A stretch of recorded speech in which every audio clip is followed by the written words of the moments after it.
Tunababadua leo tarehe 28 mwezi wa sita kuipata miaka ya Yakobo Lao kipaji kuzaliwa upya. Maana ya 7/7 ni tarehe 7 mwezi wa 7. Jelo tutaangalia maana ya buku 2. Buku ni 1000. Shaelewa Buku nyingine ni 1000. Kwa hiyo ni sawa na miaka 2000. Sasa hii jelo ndio ambayo tunaibabadua. Naona hii jelo ukitaka upate. Sasa leo unaangalia leo tarehe 28 mwezi wa 6. Ina maana kwamba unapiga mahesabu, kuna hesabu za kutoa, kuna hesabu za kujumlisha, au sio? Na kuna hesabu za kugawanya. Sasa ili upate kama hesabu zinaenda kamili, hapa ibidi utoe, au sio? 2000 ushapata miaka 2000. Ile tarehe 7 mwezi wa 7 ni Yakobo Lao kipaji kinafanyaje, kinapatikana. Unaona? Sasa unaangalia Rais Samia wakati ameanza kampeni mwaka gani?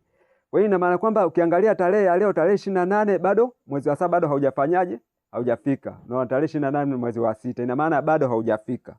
Kwa hiyo sasa kupata tarehe ya Yakobo, unaona, labda kama day, unaona, ni mpaka ifike tarehe 7 mwezi wa 7. Kwa hiyo ina maana kwamba ni nyuma. Kwa hiyo ile jelo kuna maana nyingine fulani hivi. Kwa hiyo ukishatoa pale kuna kama 475 hivi ambazo ziko mbele, ambazo tutakuja kuzielezea maana yake uko mbeleni. Na maana hii ngoma ni kubwa sana.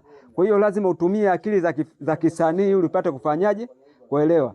Buku 2, jelo 1, 7/7 hiyo ni miaka. Sasa kama ni miaka, ina kwamba hiyo miaka bado haijafikia. Kwa hiyo inabidi utumie nini? Akili za kuzaliwa. Si unaona bwana? Sasa pale ile 7/7 ina maana tarehe 7 mwezi wa 7 ambao bado haijafika, ina maana ilikuwa ni tarehe ya nyuma. Ndio Yakobo sasa anafanyaje? Hicho anazaliwa. Unaona? Tukiangalia hii buku na hii buku nyingine ni tayari miaka ambayo ishapita. Tukiangalia hii jelo ni ambayo inazidi. Sasa hapo tunafanya ile hesabu ya kufanyaje, ya kutoa. Tukitoa kwenye hii jelo tutapata ile 2026.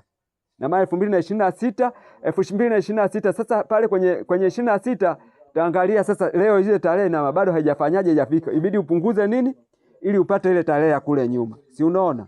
Hapo naona umeshampata. Lakini kuna kitu kingine.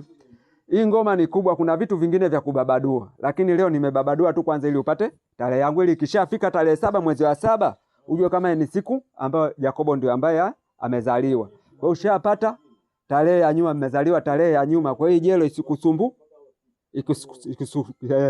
Sasa namna hiyo. Naona. Kwa hiyo tutakuja kubabadua labda vitu vingine asubuhi kuna kucha, unaona, tutakuja kubabadua vitu vingine lakini namna hiyo. Kwa hiyo ndio hiyo, au sio? Shampata mashabiki zangu wanasemaje? Wananikubali sana Mimi ndio ishara dua sasa. Ukisikia ishara dua ndio mimi. Mtoto wa Mama Samia, tumezaliwa upya. Unaona? Watoto wadogo wanazaliwa wanaita dua. Au sio? Ndio mimi sasa, au sio? Pamoja sana. Sasa kitu kingine kwenye hii ngoma hii ngoma itaachiliwa. Ina maana hii ngoma dua njema itaruka muda wote, itaruka hewani. Unaona? Hebu ngoja nitafute kwanza hapa ili niwaelekeze namna